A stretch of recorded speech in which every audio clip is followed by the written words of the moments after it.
არასამთავრობო ორგანიზაციების მომართვის საფუძველზე ამ სამუშაო ჯგუფის დამამთავრებელი, ესე ვთქვათ, ფინალური სხდომა. საკმაოდ საინტერესოდ მიმდინარეობდა ამ პერიოდში ჯგუფის მუშაობა.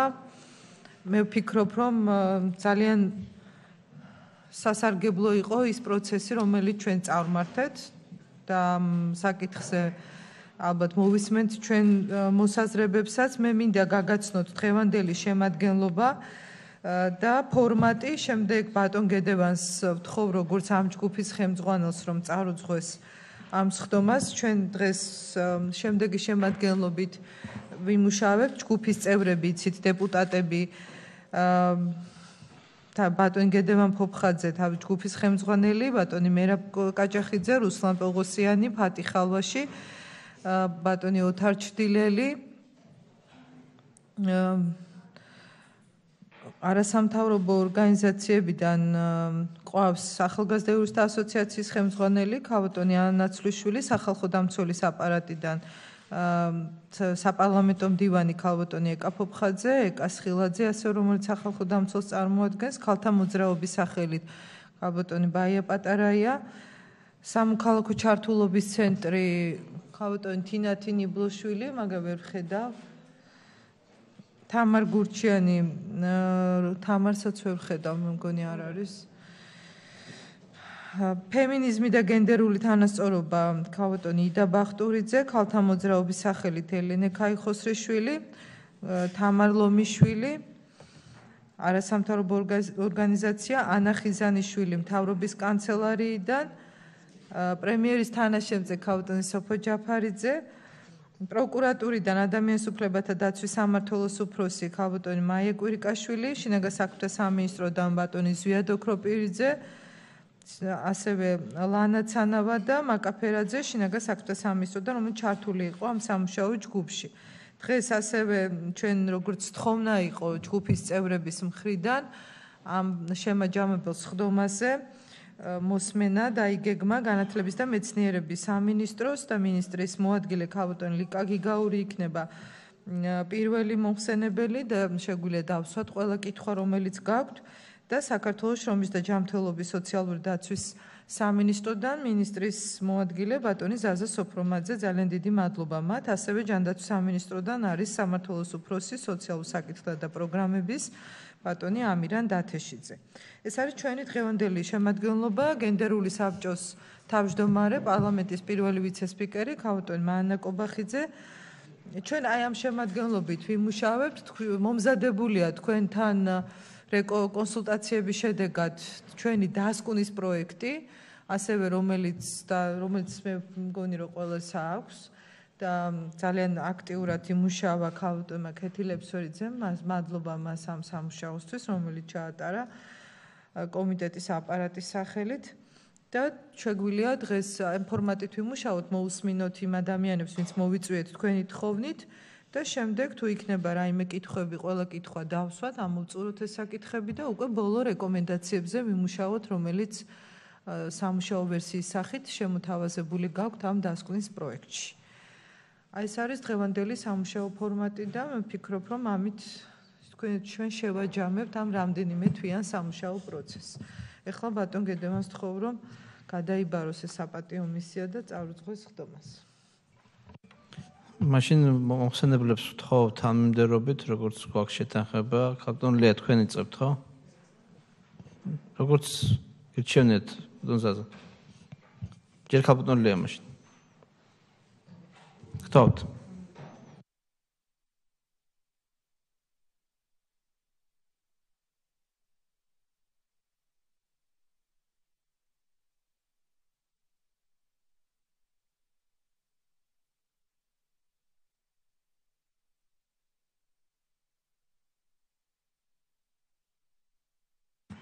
მოგესალმებით.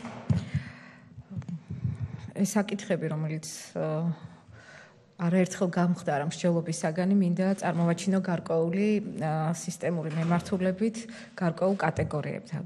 გენდერული თანასწორობა და ქალთა უფლებები საქართველოს განათლების და მეცნიერების სამინისტროს ერთ-ერთი მნიშვნელოვანი პრიორიტეტია, რამდენადაც ზოგადად უფლებების დაცვა საგანმანათლებლო სივრცეში არის პრიორიტეტული თემა. და მათ შორის რა თქმა უნდა გენდერული მიმართულებით. გენდერული თანასწორობისა და ქალთა უფლებების დაცვის მიმართულებით ჩვენ დავყავით გარკვეულ კატეგორიებად სამუშაო მიმართულებები, ეს გახლავთ პირველი და ყველაზე მნიშვნელოვანი, რაც არის განათლების და მეცნიერების სამინისტროს მისია, ინფორმირებულობა და ცნობიერების ამაღლება მოსწავლეების, მასწავლებლების, სკოლის ადმინისტრაციის და მშობლების. და მთელი რიგი ღონისძიებები, რომლებიც დაიგეგმა მომავალში და რომლებიც უკვე გატარდა, სწორედ ამ 4 სეგმენტზე იყო მიზანმიმართული. მოსწავლეთა ცნობიერების ამაღლება არის ძალიან მნიშვნელოვანი თემა, თუმცა მოგეხსენებათ, რომ განათლების სისტემაში მოსწავლეთა ცნობიერების ამაღლება ხდება მასწავლებლების საშუალებით, ამიტომ არ შეიძლება რომ ეს საკითხები იყოს ერთმანეთისაგან გახლეჩილი და გაყოფილი, ამიტომ როდესაც ჩვენ საუბრობთ ფორმალურ განათლებაზე და ფორმალური განათლების საკითხებზე, მოსწავლეთა ცნობიერების ამაღლებას პარალელურად მიყვება მასწავლებლების ცნობიერების ამაღლება. თუმცა ერთია ინფორმირებულობის გაზრდა და მეორეა სწორი დამოკიდებულების შექმნა კონკრეტული საკითხების მიმართ. თუ საუბრობთ ინფორმირებულობის ამაღლებაზე, ამ მხრივ შეიძლება უფრო წინ წაწეული ვიყოთ, თუ საუბრობთ თანმდევ დამოკიდებულებებზე და ღირებულებათა სისტემებში გარღვევაზე, ამ მიმართულებით ალბათ გარკვეული პერიოდი დაგვჭირდება და სისტემატიური და პერმანენტული მუშაობა იმისათვის, რომ საერთო დამოკიდებულებები მნიშვნელოვნად შეიცვალოს. ეს არის ზუსტად ის თემები და ის საკითხები, რომელსაც სჭირდება არა მარტო ერთი სამინისტროს კონტექსტში მუშაობა, არამედ საზოგადოებრივი აზრის შექმნაც იმისათვის, რომ თითოეული მასწავლებლის, თითოეული ოჯახის, თითოეული მოსწავლის ცნობიერებაში იყოს სერიოზული გარღვევა. დავიწყებ კურიკულუმით. ფორმალური განათლება ეფუძნება ეროვნულ სასწავლო გეგმას და გენდერული თანასწორობის პრინციპები და ასევე ადრეული ქორწინების რისკებთან დაკავშირებული საკითხები, ზოგადად ძალადობის თემები, ჯანსაღი ცხოვრების წესის საკითხები გამჭირ თემებად მოიაზრება და როგორც ესეთი გამჭორი პრიორიტეტი სხვადასხვა საგნების სასწავლო კურსში, რა თქმა უნდა, არის ინტეგრირებული, თუმცა დაკვირვებებმა და მოგახსენებთ იმ კვლევების შესახებ, რომლებიც ჩვენ ეხლა დავიწყეთ, რომლის ჩატარებას და რომლის პირველადი მონაცემები უკვე გვაქვს, გვიჩვენა, რომ მხოლოდ გამჭოლი მიდგომა ამ თემასთან მიმართებაში არ არის ისეთი ეფექტური და უნდა მოხდეს ახალ ეროვნულ სასწავლო გეგმაში ფოკუსირება კონკრეტულ საკითხებზე. უფლებების დაცვა და მათ შორის ქალთა უფლებების დაცვა და ზოგადად უფლებების დაცვაზე მიმართული თემები ინტეგრირებულია როგორც დაწყებითი კლასების სასწავლო კურსში, ასევე სამოქალაქო განათლების მე-9 და მე-10 კლასის სახელმძღვანელოში, სამართლებრივ ცნობიერებაზე მუშაობა მიდის და სამართლებრივ რისკებზე, უფლებების დარღვევასთან დაკავშირებით, მათ შორის გენდერული მიმართულებით, სამართლებრივი კულტურის კურსში, ფსიქოლოგიური დახმარების შეთავაზება, მას შემდეგ რაც იდენტიფიცირებული იქნება პრობლემა ხდება ფსიქოლოგიური ცენტრების საშუალებით, თუმცა როგორც მოგახსენეთ, ახალ სასწავლო გეგმაში გეგმა ახალ ეროვნულ სასწავლო გეგმაში, რომლის პირველი მე-6 საფეხური უკვე დამუშავებულია და ეხლა იწყება დამუშავება მომდევნო საბაზო და საშუალო საფეხურების სასწავლო გეგმის, ჩვენ მიგვაჩნია, რომ უფრო მეტი კონცენტრაცია უნდა გაკეთდეს და გამჭოლ პრიორიტეტთან ერთად ეს უნდა იყოს ფოკუსირებული თემები კონკრეტულ საკითხებზე. იმისათვის, რომ ეს საკითხები მუშაობდეს ისე, როგორც გვინდა და გვაძლევდეს ისეთ შედეგებს, დაიგეგმა მასწავლებელთა განამზადების კურსები. ახალ ეროვნულ სასწავლო გეგმაში მე და საზოგადოება შემოდის ახალი საგანი და ჩვენი საქართველო, რომელიც პირველი მე-6 კლასების ნაწილში დაფარავს მე-3, მე-4 და მე-5, მე-6 კლასების კურსებს, ორივე სტანდარტში, საგნის სტანდარტის შემუშავებაში გათვალისწინებული იყო ეს საკითხები და ამ სტანდარტის დამუშავებისას აქტიურად გვეხმარებოდნენ სხვადასხვა ორგანიზაციების, ამ თემაზე მომუშავე ორგანიზაციების ექსპერტები. მათ ვისაც უფრო მეტი გამოცდილება აქვთ გენდერული საკითხების, ასე ვთქვათ, გავრცელებაზე და თვითონ მეთოდიკაზე, როგორ უნდა მივაწოდოთ ბავშვებს ესა თუ ის თემა. დაგეგმილია საბაზო და საშუალო საფეხურის რევიზიის პროცესში ცალკე თემად წამოვიდეს ადრეული ქორწინების რისკები, ანუ ეს იყოს არა თანდევი თემები სხვადასხვა უფლებების დაცვასთან დაკავშირებით, არამედ კონკრეტულად ფოკუსირებულად ამ თემაზე ეს საკითხი წავიდეს როგორც დამოუკიდებელი თემა. სახელმძღვანელოებთან დაკავშირებით ჩვენ ვიცით, რომ არაერთი პრობლემა იყო, მით უმეტეს, როდესაც ანალიზი გაკეთდა გენდერულ ჭრილში, აღმოჩნდა, რომ ეს მნიშვნელოვან პრობლემას წარმოადგენს, თუნდაც იგივე მოცანების დასახვისას, გარკვეული кейსების შეთავაზებისას თუ შეკითხვების დასმის პროცესში, ასევე ილუსტრაციებისთან დაკავშირებით. სწორედ ამიტომ პირველად ეხლა როდესაც მეწარმოების საფუძვლების საპილოტო სასწავლო რესურსი შეიქმნა, სახელმძღვანელო შეიქმნა, პირველად იქნა გამოყენებული გრიფირების ახალი სპეციალური კრიტერიუმი, რომ გენდერულ ჭრილში ყოფილიყო განხილული წარმოდგენილი მასალა. მომდევნო წლიდან უკვე იწყება ახალი სახელმძღვანელოების მომზადების პროცესი, ჩვენ კონკურსს გამოვაცხადებთ მიმდინარე წლის ზაფხულში, შესაბამისად ამ გამოცდილებას გაიზიარებენ ის ექსპერტები, რომლებიც დაამუშავებენ ახალ სახელმძღვანელოებს და მიანიჭებენ გრიფს. უფრო მეტი აქტივობები დაიგეგმა ექსტრაკურიკულარული მემართულებით, ანუ არაფორმალური განათლების მიმართულებით. 1000-მდე სკოლაში დღეს მოქმედებს სამოქალაქო განათლების კლუბი, სადაც მოსწავლეების მსჯელობენ ზოგადად ბავშვთა უფლებების საკითხებზე, გარკვეული სამოქალაქო აქტივობები აქვთ და დებატების მიმართულებით ძალიან მნიშვნელოვანია, რომ წამოვიდა მოსწავლეების ინიციატივითაც მათ შორის ისეთი თემები, რომელიც გენდერულ საკითხებს ეხება და არაერთმა კლუბმა ძალიან მნიშვნელოვან პრიორიტეტად აქცია ისეთ საკითხებზე მსჯელობა, როგორიც არის დამახინჯებული კულტურულ-რელიგიური ტრადიციები, რასაც ხშირად გოგონათა მიმართ ძალადობისა და დამცირების გასამართლებელ საფუძვლად იყენებენ ხოლმე, რომ თითქოს ეს დავშვათ ქმედებები ეფუძნება ამა თუ იმ ტრადიციას. თუმცა ამ საკითხებზე, როგორც მოგახსენეთ, პირველად დაიწყო ეთნიკური უმცირესობებით დასახლებულ რეგიონებში მსჯელობა, იმიტომ რომ ეს იყო პირველი წელი, როდესაც ასეთი კლუბები გაჩნდა და ჩვენ ახლა შესვენებაზეც ვსაუბრობდით იმაზე, რომ როდესაც მასწავლებლების განამზადების პროგრამა ახლავს მოსწავლეებისათვის ახალი სახელმძღვანელოს და ინფორმაციის მიწოდებას, გარკვეული პრობლემა იქნება მასთან დაკავშირებით, რომ მასწავლებლებმა შეიძლება არ იციან ქართული ენა და რესურსები არ არსებობდა და ეს ტრენინგი კურსი არ არსებობდა აქამდე არაქართულ ენაზე, ანუ აზერბაიჯანულად და სომხურად. ამჟამად ითარგმნება მასწავლებლების საგნობრივი ტრენინგ კურსებით, სამოქალაქო განათლების კურსიც და სადამრიგებლო პროგრამებიც, ასევე კლუბური მუშაობის პროგრამები და ეს უკვე ხელმისაწვდომი იქნება ეთნიკური უმცირესობებით დასახლებულ რეგიონებში მომუშავე მასწავლებლებთან თუ სკოლის ადმინისტრაციებთან.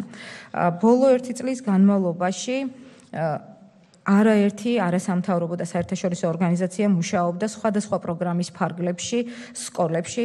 ეს ვერ ვიტყვით, რომ ამ ეტაპამდე იყო სისტემური ხასიათის, იმიტომ რომ ეს იყო კერძო ინიციატივები, თუმცა ჩვენ ვხედავთ, რომ იმისათვის, რომ საერთო შედეგზე გავიდეთ, არ უნდა ვიყოთ ფოკუსირებული 5 ან 10 სკოლაზე და უნდა გაიშალოს ეს მუშაობა და შეთანხმებული უნდა იყოს და დაგეგმილი, რომ აქტივობები მიწვდეს ყველა სკოლას. განსაკუთრებულად მნიშვნელოვანია ადრეულ ქორწინებასთან დაკავშირებით ჯანმრთელობის რისკებზე საუბარი მოსწავლეებთან, ასევე სამართლებრივ რისკებზე საუბარი, მშობელთა ცნობიერების ამაღლება, რამდენადაც ძალიან ხშირად სკოლის მიტოვება ხდება არა იმიტომ, რომ ქორწინებაშია არასრულწლოვანი, არამედ იმიტომ, რომ მშობელი ხედავს ქორწინების რისკს და აცილებს სასწავლო პროცესს, იმისათვის, რომ თითქოს დაიცვას იძულებითი ქორწინებისაგან. ამ პრობლემას, ამ გამოწვევას ჩვენ უპასუხეთ ახალი პროგრამით, ამ პროგრამას ქვია მშობელთა განათლების პროგრამა და ერთ-ერთი 4 ძირითადი მემართულებიდან ამ პროგრამას სხვადასხვა მემართულებები აქვს, არის ზუსტად ფოკუსირებულად მუშაობა, ჩვენ შევარჩიეთ 4 თემი და პირისპირ მუშაობა უკვე ამ თემში ზრდასრულებთან, არა მოსწავლეებთან, არა მათ მასწავლებლებთან და სკოლის ადმინისტრაციასთან, არამედ მშობლებთან, მაგრამ იმისათვის, რომ მშობლებთან ვიმუშაოთ, პირველადი დრაფტი როგორიც არის და მოხაზული როგორც არის ეს პროგრამა და ჩვენ ამ თემაზე ერთმანეთს გავუზიარეთ სახალხო დამცველთან შეხვედრაზეც აზრი, აქ იქნება პედაგოგი ჩართული, აქ იქნება ფსიქოლოგი, იქნება სოცმუშაკი ამ ჯგუფში და იქნება სამართალდამცავი. ის, ვინც ამ თემს იცნობს და ზუსტად იცის იქ ადგილზე არსებული პრობლემები, თუმცა ის საინფორმაციო მასალა და ის ფლაიერები, რომელიც უნდა დარიგდეს და ის, რაც უნდა დამუშავდეს და მიეწოდოს სატრენინგო კურსი, მე ვფიქრობ, რომ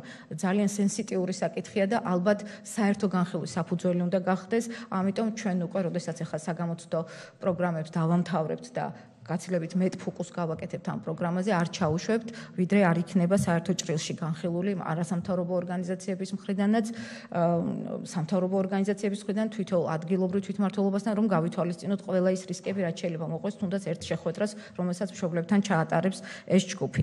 რაც შეეხება ექსტრაკურიკულარულ აქტივობებს კონკურსებისა და აქციების მემართულებით. ძალიან მნიშვნელოვანი აქცია იყო არაძალადობას.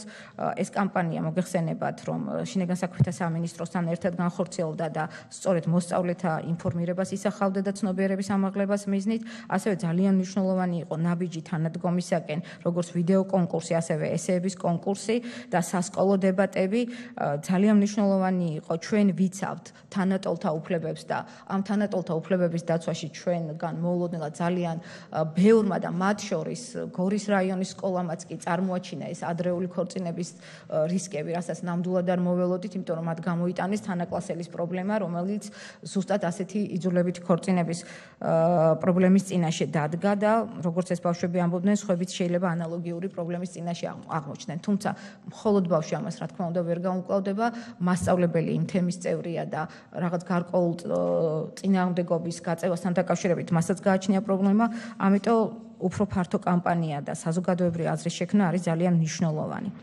2015 წელს ჩატარდა ასეთი კონკურსი ევროპა ჩემს ობიექტივში, რომლის მიზანი იყო ევროპული ღირებულებების გაცნობიერება და ერთ-ერთი მიმართულება იყო გენდერული თანასწორობის მიმართულება და ამ ხრივაც ამ კონკურსმა გარკვეული, ასე ვთქვათ, ემოციური თუ მენტალური ფოკუსირება მოახდინა ბავშვების, რომ დაფიქრებულიყვნენ ამ თემაზე.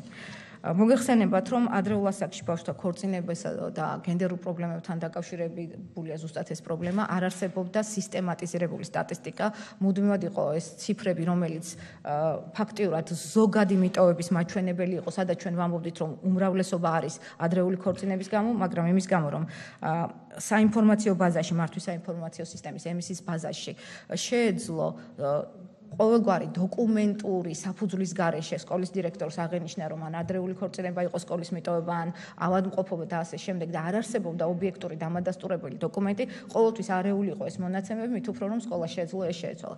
2015 წლის იანვრიდან მართალია ეს დაინერგა ახალი სისტემა 2014 წლიდან, მაგრამ სკოლებს ჰქონდათ გარკვეული პრობლემები, იმიტომ რომ ბევრმა არ იცოდა სისტემაში მუშაობა. 2015 წლის იანვრიდან დაიხვეწა ეს სისტემა და დღეს უკვე თუ კონკრეტულად რაიმე დოკუმენტით არ არის გარანტირებული ეს ინფორმაცია, ცრუ ინფორმაციის შეტანა ნამდვილად რთულია. მინდა გითხრათ, რომ 2014-15 სასწავლო წელს 66 მოსწავლეა ამ ბაზაში დაფიქსირებული, რომელმაც ამ სასწავლო წელს ან ბაზაში აღნიშნულია, რომ სწორედ იმ მიზეზით, რომ ქორწინება შევიდა, არა იმიტომ, რომ რისკი დაინახა და მშობელმა გაიყვანა სკოლიდან, არამედ იმიტომ, რომ ნამდვილად ქორწინებაში შევიდა და სკოლას ეს დადასტურებული ინფორმაცია აქვს, შეწყვიტა სწავლა. გასულ წელს თითქმის 50%-ით მეტი იყო, თუმცა როგორც გითხარით, წინა წლების ინფორმაცია იქნება სანდო და მყარი, იმიტომ რომ საფუძვლები ნაკლებად არის დადასტურებული. ბავშვთა დაცვის მიმართვიანობის შესახებ, რეფერირების პროცედურების დამტკიცების შესახებ არსებობს სამი მინისტრის ბრძანება, ყველასათვის ცნობილი დოკუმენტი და ამ დოკუმენტთან დაკავშირებით განათლების და მეცნიერების სამინისტროს მიმართ და სკოლების მიმართ მუდმივად გამოითქმებოდა ხოლმე გარკვეული პრეტენზიები, რომ შიდა რეფერირების დოკუმენტები არ ჰქონდათ სკოლას.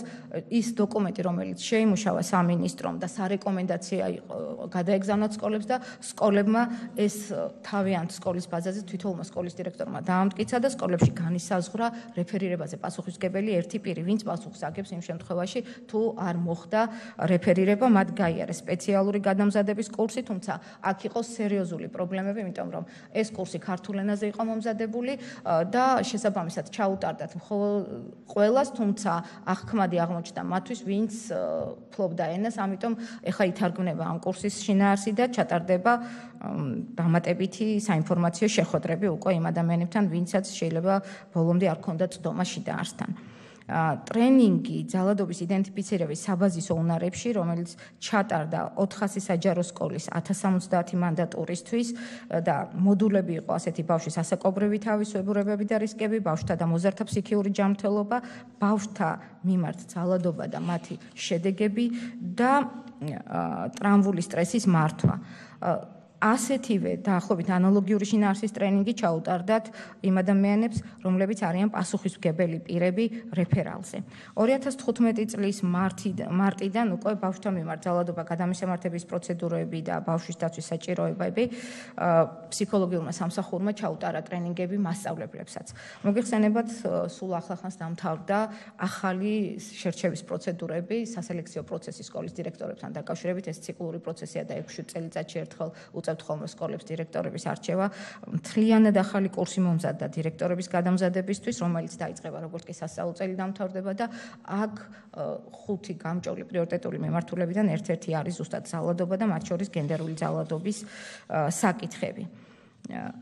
ის რომ ნაადრევ ქორწინებაში მყოფ, ანუ შედეგი, როდესაც უკვე დამდგარია მოსწავლეებს, არ აქვთ ინფორმაცია იმის შესახებ, რომ მათ შეუძლიათ სწავლა გააგრძელონ სკოლაში, თუ კი შედეგი დადგა და ისინი ქორწინებაში არიან და შეუძლიათ სწავლა გააგრძელონ, როგორც ჩვეულებრივ სასწავლო პროცესში ჩართვით, ასევე ალტერნატიული გზით, ეს არის ექსტერნატის ფორმით, იყო გარკვეული პრობლემა და სწორედ ამიტომ ახლა ეს ინტერაქტიული პორტალი, რომელიც იქნება საინფორმაციო მშობლებისთვისაც და მოსწავლეებისთვისაც ამ საკითხებზე ამზადებს სპეციალურ მასალას, რომ ყველას კონდეს ცნობა, მაგრამ იმ რეგიონებში, სადაც შეიძლება ინტერნეტის და გარკვეულწილად სკოლის გარეთ ინტერნეტის ფლობის პრობლემაც იყოს ოჯახებში, ჩვენ ვამზადებს ფლაიერებს.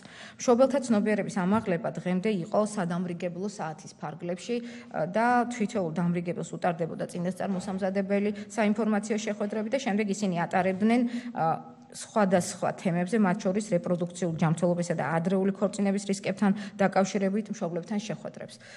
არის რეგიონები და არის ტენდენცია, არა მარტო გარკვეულ რეგიონებში, არამედ ზოგადად, რომ ასეთ შეხვედრებზე დასწრება იყო ძალიან დაბალი, мотиваცია მშობლების იყო ძალიან დაბალი, ამიტომ ჩვენ უკვე განსაზღვრეთ ეს მშობელთა განათლების უფრო გლობალური პროგრამა, რომელიც ინტერაქტიული სახითაც იქნება, ელექტრონული სახით და სპეციალური პორტალი მზადდება ახლა და იქნება ცალკეულ, როგორც გითხარით, ოჯახებთან მისვლითაც და თემთან კომუნიკაციითაც.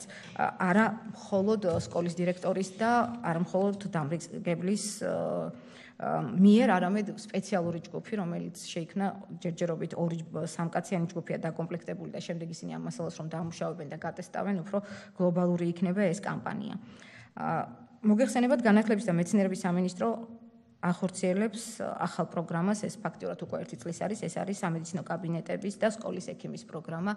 სკოლის ექიმი არ არის ჩვეულებრივი პედიატრი, სკოლის ექიმი არ არის ოჯახის ექიმი, ზუსტად მას ევალება გარკვეულ საკითხებზე მოსწავლეების და მშობლების ინფორმირება, ისეთ საკითხებზე, როგორც არის რეპროდუქციული ჯანმრთელობაც, რისკებიც და ეხლა ჩვენ გაეროს ბავშვთა ფონდის დახმარებით დავიწყებთ ამ ტრენინგებს ექიმებისაც, იმიტომ რომ ექიმებსაც აქვთ გარკვეული შიშის და რისკის განცდა მშობლებთან საუბრისას, ამიტომ მათ ჭირდებათ სპეციალური მომზადება და გაეროს ბავშვთა ფონდის დახმარებით ჩვენ დავიწყებთ სკოლის ექიმების გადამზადების პროგრამას და სექტემბრიდან უკვე ეს ყველა ექიმი ყველა სკოლაში იქნება გადამზადებული.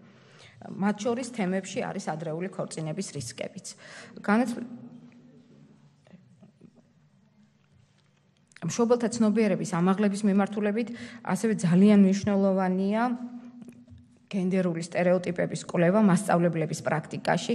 აი ამ კვლევას იწყებს ახლა მასწავლებლის პროფესიული განვითარების ეროვნული ცენტრი და პირველ ეტაპზე მოიაზრება თვისობრივი კვლევის ჩატარება იმისათვის, რომ შეისწავლოს სკოლებში მასწავლებელთა გენდერული სტერეოტიპები და როგორ ზეგავლენას ახდენს ეს სტერეოტიპები თვითონ მოსწავლეების ქცევაზე და მშობელთან კომუნიკაციაზე და უკვე კვლევის შედეგების ანალიზის საფუძველზე დაიგეგმება უფრო ფართომასშტაბიანი კვლევა, რომელიც მოგცემს გაზომვის საშუალებას და განზოგადების საშუალებას ამ შედეგების კვლევიდან მიღებული ინფორმაციაზე დაყრდნობით ჩვენ ვიწყებთ უკვე ზუსტად ამ მიმართულებით მასწავლებლების ახალი გადამზადების პროგრამას. მოგეხსენებათ, რომ გენდერულად გრძნობიარე სკოლის პოლიტიკის შემუშავებაში ძალიან მნიშვნელოვანია, რომ დაბალანსებული კურიკულუმი იყოს, მაგრამ დაბალანსებულ კურიკულუმს ჭირდება მომზადებული მასწავლებელიც და მასწავლებელს არ უნდა ჰქონდეს შიში გარკვეულ საკითხებზე კომუნიკაციის და საუბრის.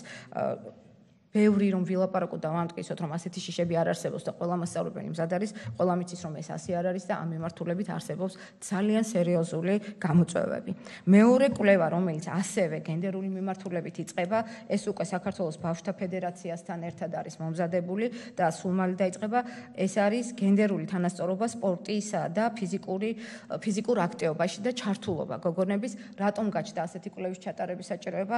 მოგეხსენებათ, ახლა დავიწყეთ სპორტის, სასკოლო სპორტის ოლიმპიადა და ძალიან თვალსაჩინო იყო, რომ ამ ოლიმპიადაში გოგონების ჩართულობა იყო მინიმალური და უფრო ვაჟები მონაწილეობდნენ, მიუხედავად იმისა, რომ ძალიან სახალისო აქტივობებია, მიუხედავად იმისა, რომ მამოტივირებელი ძალიან ბევრი საკითხი არსებობს, ინტერესი გოგონების მხრიდან მაინც დაბალი იყოს. ჩვენ ვერ ვიტყვით, რომ ეს პირდაპირ მნიშვნელოვნად და ცალსახად არის დამოკიდებული მხოლოდ გენდერულ ასპექტებზე, მაგრამ ფაქტი ერთია, რომ ჩართულობა არის დაბალი, ამიტომ მე ვფიქრობ, რომ გენდერული თანასწორობა სპორტსა და ფიზიკურ აქტივობაში აი ამ კვლევის შედეგებიც ძალიან ინფორმატიული იქნება მომავალი აქტივობების დაგეგმვისთვის და კვლევის საფუძველზე შემუშავებული რეკომენდაციები დაგვეხმარება თუნდაც სპორტის და ფიზიკური აქტივობის მიმართულებით იმ განსაზღვრული აქტივობების გადამუშავებაში, რომელიც დღეს ითვლება ნორმად.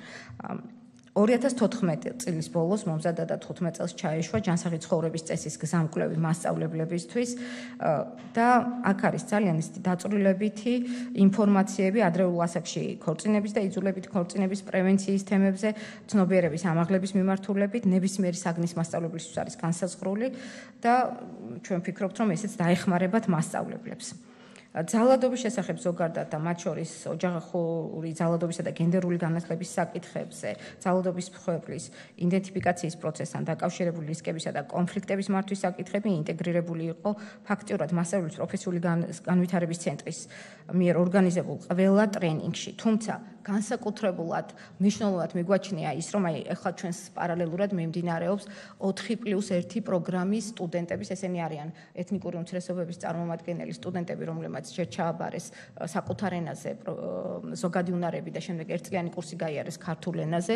ძალიან დიდმა ნაწილმა მათმა პირველი ნაკადია მოინდომა, რომ დაბრუნდეს საკუთარ რეგიონში და გახდეს მასწავლებელი, ამიტომ მათთვის, ანუ ესენი იქნებიან მისიონერი მასწავლებლები, თუ თქვენთვის ცნობილი ალბათ ქართული ენა მომავალი წარმატებისთვის, ქართული როგორც მეორე ენა და ასე შემდეგ და ამ პროგრამაში ესენი ჩაერთვებიან. ჩვენთვის ეს რატომ არის მნიშვნელოვანი და რატო გამოვყავით ცალკე თემად? ზუსტად იმიტომ, რომ სხვადასხვა რესურსებთან წვდომა, იგივე ტრენინგებთან წვდომა, იგივე გარკვეული მენტალური ცვლილებები მათ აქვთ და მათ იციან ის საკომუნიკაციო ენა, რომელთაც უნდა ელაპარაკონ თავის თანასოფლელებს, იმ ადამიანებს, ვისაც ბავშვობიდან იცნობენ. მონდომება ძალიან მაღალია, მე ხო აქ ვიჭექი, როდესაც მომევიდა მესიჯი, რომ ძალიან დიდი ინტერესია ჩართულობასთან დაკავშირებით და ზოგადად განათლების ხარისხი და მით უმეტეს გარკვეულ ძალადობის საკითხებთან თუ უფლებების დაცვასთან დაკავშირებით იქნება ძალიან მნიშვნელოვანი, რომ სწორედ ამ ახალგაზრდების მხრიდან მივიდეს თანატოლებთან, თანასოფლელებთან, ვიდრე გავუშვათ ქართული ეროვნების მასწავლებელი, რომელთანაც შეიძლება გარკვეული დისტანცია არსებობდეს მოსწავლეების მხრიდან. მასწავლებელთა პროფესიული განვითარების ეროვნული ცენტრი თავის რეგულარულ ტრენინგებში და პროფესიული უნარჩვევების ამაღლების მიზნით ჩატარებულ ყველა ტრენინგში აქამდე მხოლოდ გამჭოლად მოიაზრებდა ხოლმე გენდერულ საკითხებს და სქესობრივ თუ რეპროდუქციულ ჯანმრთელობასთან დაკავშირებულ საკითხებს. ეხლა უკვე ცალკე მოდული შემუშავდა და ახალი სქემის ფარგლებში დაიწყება ამ ტრენინგების ციკლი, რომელშიც ყველა ეს საკითხები იქნება გათვალისწინებული და რაც მთავარია იმისათვის, რომ ის ყველა ღონისძიება, რომელიც იგეგმება საგანმანათლებლო სივრცეში ოჯახური ძალადობის თუ გენდერული საკითხების მიმართულებით არ შეიძლება იყოს ცალკე განხილული ზოგადი კონტექსტის გარეშე. დიდი მნიშვნელობა აქვს იმასაც, როგორი იქნება იმ საზოგადოების იმ თემის დამოკიდებულება და ზოგადად საზოგადოებრივი აზრი. კიდევ ერთხელ ვიმეორებ, ინფორმაცია რომ სწორად იყოს საქმული და მიღებული, ძალიან დიდი მნიშვნელობა აქვს სწორ დამოკიდებულებას და ღირებულებათა სისტემას, რომელიც გააჩნიათ იმ ადამიანებს, რომელსაც მივმართავთ ამ ინფორმაციით. დიდი მადლობა. მადლობა ქალბატონია, შეკითხვები თუ იქნება მოხსენებელთან. ქალბატონი, გსხოთ. მოგესალმებით. პირველ რიგში მინდა მადლობა გადავხადო კომიტეტს და ქალბატონ ქეთის ამ შესანიშნავი დოკუმენტის მომზადებისთვის, სადაც მაქსიმალურად არის გათვალისწინებული ის რეკომენდაციები, რომელზეც ჩვენ ვსჯელობდით და პრინციპში ცოტა საკითხი არის და დარჩენილი ისეთი, რომელზეც შეიძლება რომ კიდევ ვსჯელოთ და ერთ-ერთი ასეთი საკითხი, რომელიც განათლების სამინისტროს ეხება, არის უშუალოდ ეს რეფერირების მექანიზმი. ჩვენ ვიცით, რომ ბავშვზე ძალადობის რეფერირების მექანიზმი უკვე არსებობს რამდენიმე წელია, მაგრამ ჩემთვის რამდენადაც ცნობილია მასწავლებლების მიერ რეფერირება ძალადობის შემთხვევებში, იქნება ეს ნაადრევი ქორწინება, თუ ის იქნება ოჯახში ძალადობა, თუ სხვა ტიპის ძალადობა, პრაქტიკაში დანერგილი არ არის. ანუ რეალურად არა დოკუმენტის დონეზე გვაქვს პრობლემა, თუნდაც დღის მდგომარეობით, არამედ სერიოზული პრობლემა არის ახსრულების მხრივ და გვაინტერესებს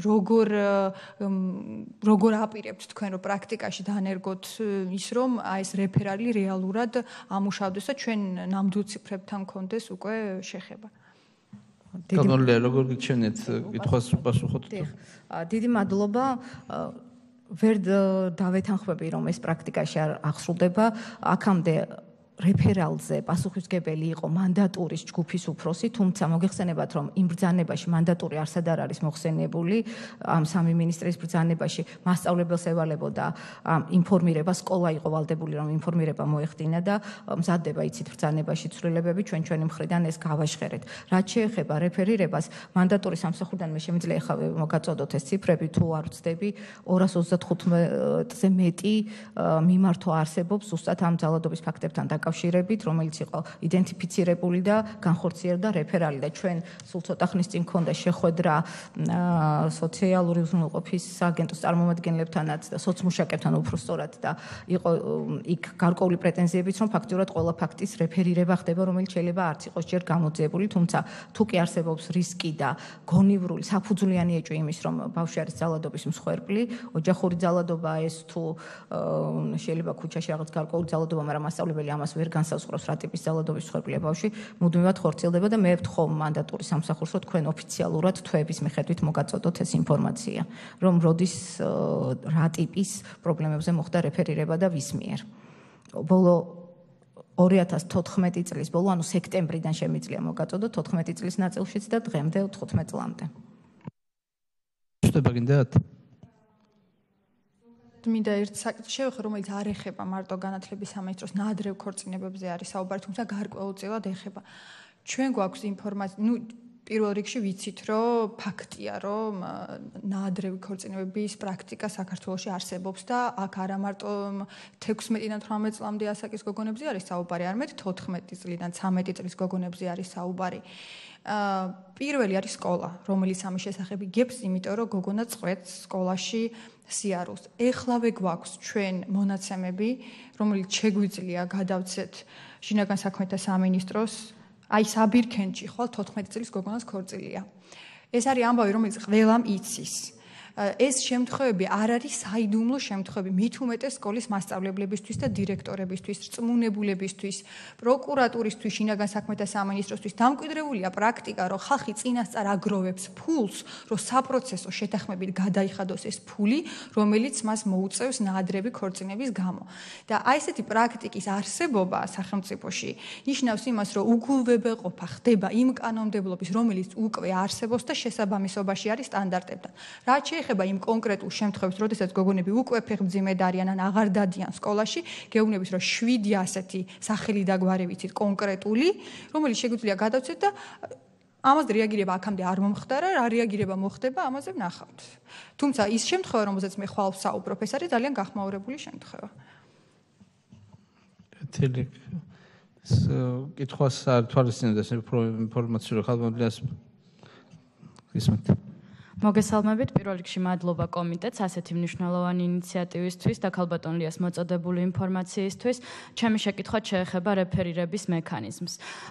სახალხო დამცველის პრაქტიკამ გვიჩვენა, რომ საჭიროა გადაიხედოს თავად ეს დოკუმენტი, რადგან მასწავლებლებთან შეხვედრისასაც და ასევე რეგიონში ვიზიტებისას გამოჩნდა, რომ კაფიოდ არ არის ჩამოყალიბებული ამ დოკუმენტში ადრეულ ასაკში ქორწინების შემთხვევები. 2010 წლის რეფერირების დოკუმენტს გულისხმობ, რაც მხოლოდ განათლების სამინისტროს არ შეეხება, თუმცა ვისარგებლობ შემთხვევით და თქვენ გეტყვით, იგეგმება თუ არა ამ დოკუმენტის გადახედვა და ასევე მეორე კითხვა ეხება რეფერირებაზე პასუხისმგებელ პირებს. თქვენ თქვით, რომ განისაზღვრა ასეთი პირები სკოლებში, რა პასუხისგებლობას ითვალისწინებს მათთვის, ან სად ხდება ამ ინფორმაციის კოორდინაცია შეტყობინებების განათლების სამინისტროს მიერ, რადგან ჩვენც გვაქვს ერთი შემთხვევა, მე-9 კლასელმა გოგონამ შეწყვიტა განათლების მიღება, ორსულად არის და ამაზე რეაგირება ჩვენი ინფორმაციით სკოლას არ მოუხდენია, სოციალური მომსახურების სააგენტოს გამოსვლისას კიდევ დავაფიქსირებ, რომ მათ ჩათვალეს, რომ ძალადობას ადგილი არ აქვს, თუმცა გოგონა არის 15 წლის და არის ორსულად უკვე. დიდი მადლობა. თქვენ საუბრობთ სამი მინისტრის ბრძანებაზე 2010 წლის, მართლაც იქ იყო საკითხები, რომელზეც ჩვენც წარმოვადგინეთ ჩვენი მოსაზრებები, რაც უკეთესად უნდა იყოს გაწერილი და მიმდინარეობს მუშაობა, ჩვენგან ჩართულია მანდატური სამსახური, რადგან ძირითადად მათთან მიდის ეს რეფერირების საკითხები, რაც შეეხება სკოლის დონეზე.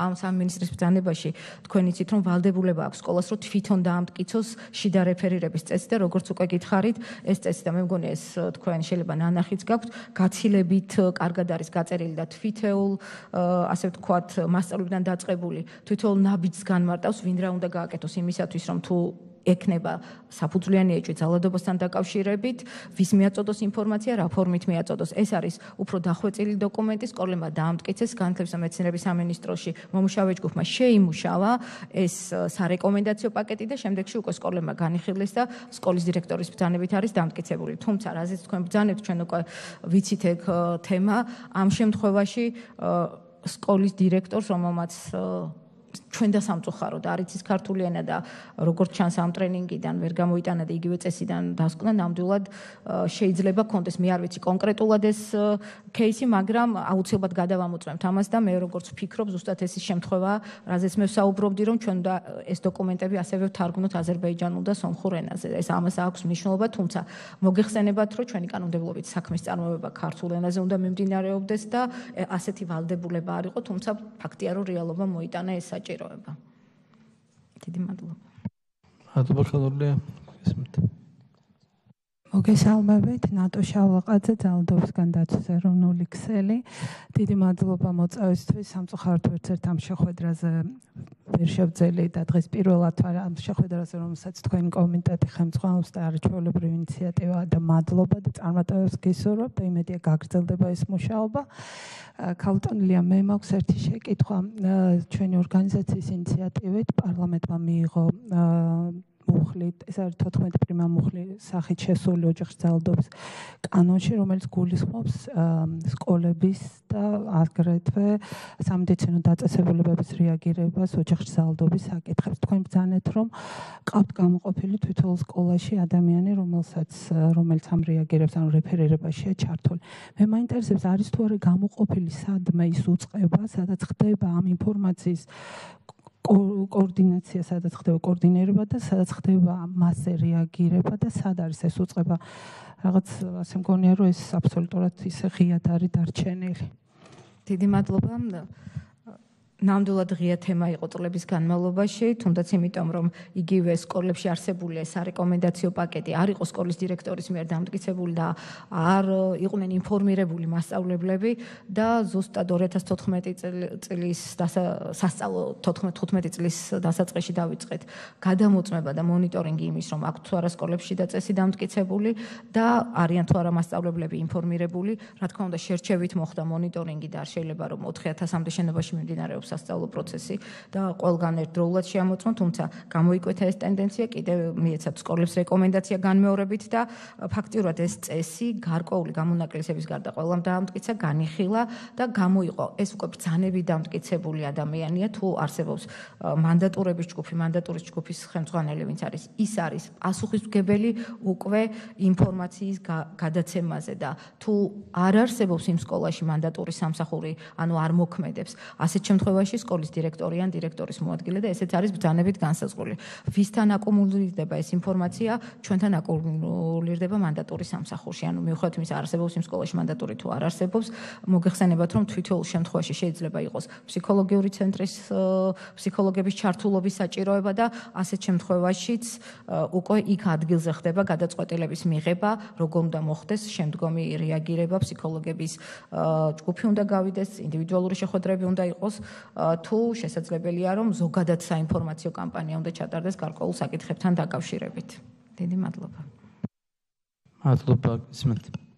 მოგესალმებით, დიდი მადლობა, საინტერესო ინფორმაცია იყო და მნიშვნელოვანი, მაგრამ ჩვენი მთავარი რეკომენდაცია ერთ-ერთი შეეხებოდა პასუხისმგებლობას იმ შემთხვევაში, როდესაც არ ხდება სათანადო რეფერირება, როდესაც არ ხდება. ჩვენ მიგვაჩნია, რომ დღეს არის პრაქტიკა, როდესაც მასწავლებლები მაგალითად ამბობენ, რომ ეშინიათ არა კანონმდებლობის და პასუხისმგებლები არიან დღესდღეობით ასე წარმოუდგენიათ არა სახელმწიფოს წინაშე, თუ კი ვთქვათ ისინი არ მოახდენენ სათანადო რეფერირებას, დაისჯებიან რაიმე ფორმით ან მოეთხოვებათ სახელმწიფოს მხრიდან პასუხისმგებლობა, არამედ ეშინიათ უფრო მეტად იმ თემის მხრიდან პასუხისგების და დღეს ესეთი პრაქტიკაა, რომ ეშინიათ უფრო მშობლების ვიდრე სახელმწიფოს. ამიტომ მნიშვნელოვანია, რომ ეს პრაქტიკა შეიცვალოს.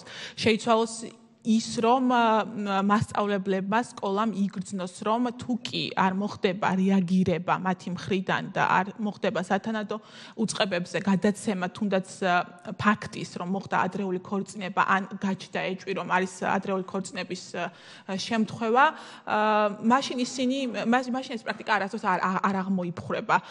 იგივე ახლა რაზეც ბაია საუბრობდა, მთელმა სკოლამ იცის ამ ფაქტის შესახებ, მაგრამ მასწავლებლები არ თანამშრომლობენ შინაგან საქმეთა სამინისტროსთან, იმიტომ რომ მათ უფრო ეშინიათ იმ მშობლების და თემის, სადაც ცხოვრობენ, ვიდრე ეშინიათ თქვათ შინაგან საქმეთა სამინისტროსი ან ეშინიათ გულისხმობ იმას, რომ პასუხისმგებლობის საკითხი მათი არასდროს არ დგება ამ უწყებებთან, ამ უწყებების წინაშე. ამიტომ ეს პრაქტიკა უნდა შეიცვალოს. რაც შეეხება მეორე რეკომენდაციას, რომელიც უშუალოდ განათლების სამინისტროს შეეხებოდა, ეს იყო, რომ ჩვენ თვლით, რომ მნიშვნელოვანია სავალდებულო საგანი თვითონ მოსწავლეებისთვის სექსუალურ და რეპროდუქციულ ჯანმრთელობაზე, რომელიც დღეს არის პრაქტიკა და მოგვეხსენებოდა ჩვენ რა რეალობაში ცხოვრობდით, იგივე რეალობაა დღესაც, რომ ბიოლოგიის სახელმძღვანელო დასკოჩილია ან საერთოდ ამოხეულია ფურცლები ან საერთოდ მასწავლებლები ახტებიან ამ სადაც გამრავლებაზეა საუბარი.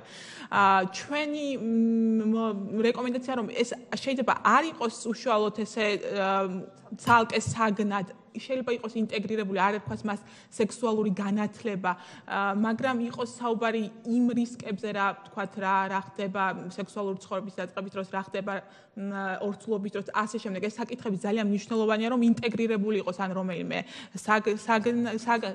საგანში ან ცალკე არსებობდეს საგანი და რაც მთავარია კითხულობდეს ამას პროფესიონალი მასწავლებელი, რომელიც იქნება გადამზადებული, ან იქნება მართლაც ის ექიმი, რომელზეც თქვენ საუბრობდით, რომელიც არსებობს უკვე სკოლაში. ეს არის ძალიან მნიშვნელოვანი საკითხი ჩვენი რეკომენდაციის მიხედვით, რომელიც არ არის სამწუხაროდ ასახული კომიტეტის მიერ მომზადებულ რეკომენდაციებში. მადლობა.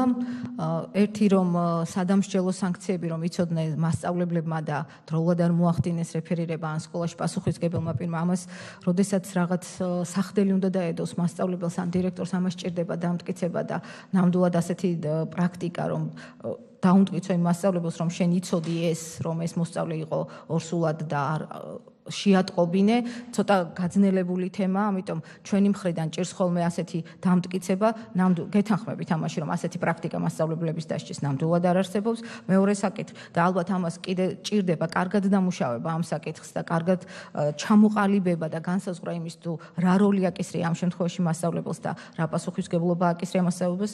ჩვენ ვერანაირად ვერ დაუდასტურებთ, რომ ის ნამდვილად იყო ამის შესახებ ინფორმირებული, მაშინ უნდა მთელი გამოძიება ჩატარდეს, როდის გაიგო და რანაირად უნდა ემოქმედა ასეთ შემთხვევაში. თუ არ დადის სკოლაში, ყველაფერს აქვს თავისი წესი. როდესაც ბავშვი 90 დღეს აცდენს ისე რომ სკოლა არ არის ინფორმირებული, სკოლა ვალდებულია შეუჩეროს მას სწავლა და ეს ხდება შეჩერება ხდება სწავლის ბრძანებით დირექტორის. ასეთ შემთხვევაში თუ სკოლა შეუძლია გაარკვევოს მიზეზი და ბავშვს აქვს სერიოზული პრობლემა ან ჯანმრთელობასთან ან სხვა ტიპის პრობლემა, რომ მას არ შეუძლია ხელმისაწვდომობა კონდეს სკოლასთან, ენიშნება გადადის შინ სწავლების ფორმაზე და ენიშნება ინდივიდუალური სასწავლო გეგმით მასწავლებელი, თუ გაურკვეველია ბავშვის სად არის და რატომ აცდენს გაკვეთილებს, ასეთ შემთხვევაში ჩვენ მიმართავთ ხოლმე ძებნასთან დაკავშირებით შესაბამის ორგანოებს, მაგრამ არსებობს ისეთი შემთხვევა, როდესაც მშობელი აცხადებს, რომ მან აირჩია ალტერნატიული განათლების ფორმა და ამის უფლება აქვს კანონით ზოგადი განათლების შესახებ. ორი ფორმა არსებობს, ერთი როდესაც ყოველდღიურად დადის ბავშვი სკოლაში და ჩვეულებრივ სასწავლო პროცესშია ჩართული და მეორე შემთხვევაში, როდესაც ირჩევს ალტერნატიული განათლების ფორმას, ანუ ექსტერნატის ფორმით სურს დაამთავროს სკოლა და ამის უფლება მას აქვს. ანუ გეუბნება მშობელი, რომ იცით რა, ეხლა მას არ შეუძლია სკოლაში სიარული, მაგრამ ის დაამთავრებს სხვა ფორმით მიიღებს ამ განათლებას, მიიღებს დავალებებს და ჩააბარებს გამოცდებს და მიიღებს განათლების დამადასტურებელ დოკუმენტს. მაშინ ჩვენ უფრო ცალკეულ ფრაგმენტებზე კი არა, ზოგადმიდგომაზე უნდა ვისაუბროთ და ჰარმონიზება მოვახდინოთ ყველა დოკუმენტის, იმიტომ რომ თუ კი ერთის მხრივ უკრძალავთ, რომ არ გააცდინოს სკოლა და მეორეს მხრივ აქვს მას ალტერნატიული განათლების მიღების საშუალება, ასეთ შემთხვევაში რა გააკეთოს სკოლამ, როდესაც ბავშვს აქვს ნამდვილად ამისი უფლება და მიზეზები შეიძლება ძალიან ბევრი არსებობდეს, მათ შორის ფსიქოლოგიურიც ამ ბავშვის და დამოკიდებულებები იყოს სკოლასთან მიმართებაში, ისეთი რომ რაღაც გარკვეული პერიოდის განმავლობაში მშობელი გიდასტურებს იმას, რომ ბავშვს არ შეუძლია გაკვეთილებზე დასწრება. მეორე შეკითხვა განათლების შესახებ. განათლებას. ნუ მე მგონი თქვენი ორგანიზაციაც ალბათ იყო ჩართული, ხო თუ არ ყოფილა, არ ვიცი. ჩვენ როდესაც დავიწყეთ გადამუშავება პირველი მე-6 კლასის ეროვნული სასწავლო გეგმის, ეს საკითხები წამოვიდა წინ, რა ფორმით უნდა იყოს რეპროდუქციულ ჯანმრთელობაზე მოსწავლესთან ინფორმაცია მიწვდილი, უფრო მეტი აქცენტი გაკეთება საბაზო საფეხურზე და გაეროს ბავშვთა ფონდს აქვს უკვე დამუშავებული რესურსებიც და რეკომენდაციებიც, მათი ექსპერტებიც არიან ჩართული. მე როგორც მახსოვს ბაიასთანაც ქონდა ხო ამ თემაზე საუბარი, რომ გახსნილია ჯგუფი, სამუშაო ჯგუფი ნებისმიერი ჩართულობისთვის და რეკომენდაციებისთვის და ექსპერტების ჯგუფი მიიღებენ შეჯერებულ გადაწყვეტილებებს, იმიტომ რომ ყველა რაკურსით უნდა იყოს განხილული პრობლემა იმ რეალობის გათვალისწინებით, რომელშიც ჩვენ დღეს ვიმყოფებით. ინფორმირებულობის დაბალი ხარისხი იდენტიფიცირებული პრობლემაა ყველას მხრიდან და საჭიროება დგას ნამდვილად და არ შეიძლება რაზეც ვსაუბრობდით 2005 წელს, 2015 წელსაც იგივე პრობლემებზე ვისაუბროთ. ამიტომ ეს საკითხები როგორ უნდა მივიტანოთ ძალიან მნიშვნელოვანია. მთლად ვერ დაგეთანხმებით იმაში, რომ დასკოჩილია სახელმწიფო ნამდვილად არ არის, იმიტომ რომ სპეციალური კურსები, დამატებითი კურსებიც მიდის ამ მიმართულებით, რაც შეეხება ეროვნულ სასწავლო გეგმაში ინტეგრაციას და სახელმწიფოში როგორ იქნება ეს საკითხები ასახული, ამაზე უკვე ვიმსჯელოთ იმის შემდეგ, როდესაც დამტკიცდება ეს ეროვნული სასწავლო გეგმა და თუ იქნება კიდევ რაიმე რეკომენდაციები გავითვალისწინებთ, ვიდრე დამტკიცდება მანამდე. დავამატებ, უბრალოდ აქ ჩვენ გვქონდა ეს რეკომენდაცია, მაგრამ კომიტეტმა რატომღაც არ ასახა და იქნებ ეს მაინც ავსახოთ, იმიტომ რომ გააჟღერეთ უბრალოდ. შეიძლება ფორმულირება დავაზუსტოთ. თქვენი ფორმულირება გითხარით. ჩვენ ესე გვაქვს, რომ განათლების და მეცნიერების სამინისტრო მოამზადოს და დაანერგოს საგანი სექსუალური და განათლებაზე და რეპროდუქციულ ჯანმრთელობაზე. საგანზე გაუკეთოთ რეკომენდაციას გინდათ, ასეთი ფორმულირებით გინდათ? არა, ზუსტად ამ ფორმულირებით შეიძლება არ იყოს, მაგრამ საერთოდ არ არის არანაირი ფორმით ასახული დოკუმენტში. აუ, რა თქმა უნდა, მნიშვნელობა არ აქვს არც კურსის სათაურს, არც იმას ცალკე კურსი იქნება თუ ინტეგრირებული იქნება ის სხვა საგნებში, ამას არ აქვს მნიშვნელობა. მნიშვნელოვანი არის ის, რომ ეს საკითხები რეპროდუქციის შესახებ, ოჯახის დაგეგმვის შესახებ, გადამდები დაავადებების შესახებ და სხვა იმ საკითხების შესახებ, რომელზეც ცნობადობა ძალიან დაბალია საზოგადოებაში, საშუალო განათლების შესაბამის ეტაპზე, შესაბამისი ფორმით იქნას მომზადებული და მიწოდებული ბავშვებისთვის სპეციალისტების მომზადებული მასწავლებლების მიერ და აი ეს რო აისახოს ჩვენს რეკომენდაციებში. თქვენ ხო ამბობთ, რომ ამაზე მუშაობთ და ჯერ არ დასრულებულა და რაღაცა დასრულებულა და მთელ გეგმაზე მუშაობს. აი ეს საკითხები, რომ იმ ფორმით, რა ფორმითაც თქვენ გადაწყვეტ ექსპერტებთან ერთად, მაგრამ აუცილებლად იყოს გათვალისწინებული, იმიტომ რომ დღემდე ეს რამდენადაც ჩემთვის ცნობილია, საშუალო განათლებაში ამ თემების მოცვა სრულყოფილად არ ხდება.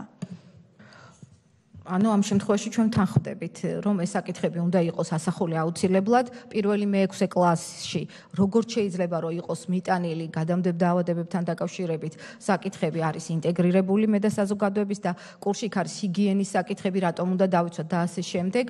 ექიმის სპეციალურ საგანმანათლებლო კურსში, რომელთაც მას უნდა კონდეს საუბრები მოსწავლეებთან და მეორეს მხრივ ეს არის უკვე საბაზო და საშუალო საფეხურის თემები, რომლებიც ეხლა იწყება რევიზია, ანუ დასრულდა პირველი მე-6 კლასი და იქ აუცილებლად იქნება ასახული. რაც შეეხება გადამდებარე დაავადებებს, დამუშავებული კურსი ბიოლოგიის დამატებით სახელმძღვანელოში, მინდა გითხრათ, რომ ეს საკითხები ნამდვილად კარგად არის გაშლილი. მეორე საკითხია, ვის როგორ მიაქვს მასწავლებლებს, თორე ასეთი სახელმძღვანელო მომზადებულია და ნამდვილად აქვთ სკოლებს. დამატებითი მასალა. ამიტომ, როდესაც 2011-16 წლების სასწავლო გეგმაში იყო უფრო მცირე დოზით ასახული, იმიტომ რომ კონცეფცია სხვანაირი იყო ეროვნული სასწავლო გეგმის, რევიზია ზუსტად იმიტომ ხდება, რომ შედარებითმა ანალიზმა სხვადასხვა ქვეყნების წარმატებულ მოდელებთან გვაჩვენა, რა ლაფსუსები აქვს და რა გამოწვევები აქვს ეროვნულ სასწავლო გეგმას და აი ამ გადამუშავების პროცესში, რომელიც არ შეიძლება იყოს 1 და 2 კვირის თემა და მოგეხსენებათ, რომ ჩვენ მხოლოდ საბაზო საფეხურს 6 წელს მოვანდომეთ 2 წელი, რომ სრული ანალიზი გაგვეკეთებინა და გადაგვემუშავებინა, ეხლა გადავედით, სულ რაღაც მე მგონი 2 კვირაა დაიწყო უკვე საბაზო საფეხური, ან დაწყებითი დამთავრდა და საბაზო ეხლა დაიწყო დამუშავება და კიდევ ერთხელ ვამბობ, რომ ეს დამუშავების საკითხი აბსოლუტურად გახსნილია, იმიტომ რომ პირველად ხდება საქართველოს ისტორიაში, როდესაც ეროვნული სასწავლო გეგმა, რომელიც არის ზოგადი განათლების ძირითადი დოკუმენტი და ზოგადი განათლების ეროვნული მიზანი, ზუსტად ის გახლავთ, რომ ეროვნული გეგმის საშუალებით აღზარდოს ის თავისუფალი მოქალაქე, ტოლერანტი და ასე შემდეგ, რაც გვიწერია ზოგადი განათლების ეროვნულ მიზნებში, მაგრამ იქაც კი მოხსენიებულია, რომ ეროვნული სასწავლო გეგმა არის ყველაზე მნიშვნელოვანი დოკუმენტი, რასაც ეყრდნობა შემდეგ მასწავლებლების გადამზადებაც, სახელმძღვანელოების